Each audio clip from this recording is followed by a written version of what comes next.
Ça, c'est le pire quand tu investis ton argent. Si tu as trop d'impositions et si tu as trop de frais, ça va freiner l'effet boule de neige, ça va freiner les intérêts composés et ton capital va croître de manière moins rapide, tout simplement.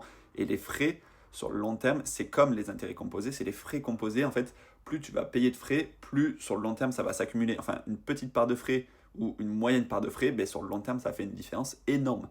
Donc, l'objectif, c'est d'ouvrir son PEA ou son compte titre dans une banque en ligne ou son assurance vie, même là où il y a les frais les moins élevés du marché.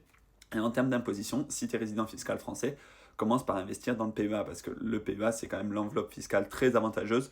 Tout ce qui reste dans le PEA n'est pas taxé et quand ce sera sorti du PEA, si ça fait plus de 5 ans, ce sera moins taxé que sur le compte titre.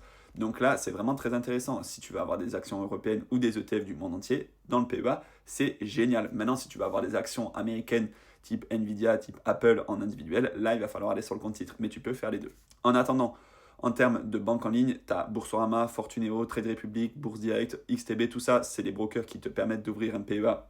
Tu peux en avoir qu'un seul, donc compare les frais. Moi, je l'ai chez Boursorama, j'en suis hyper content. C'est pour moi le plus compétitif du marché.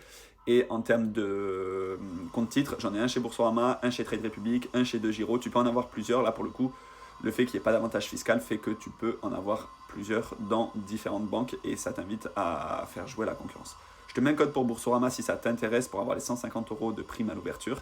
Et si tu as des questions, n'hésite pas à les poser en commentaire.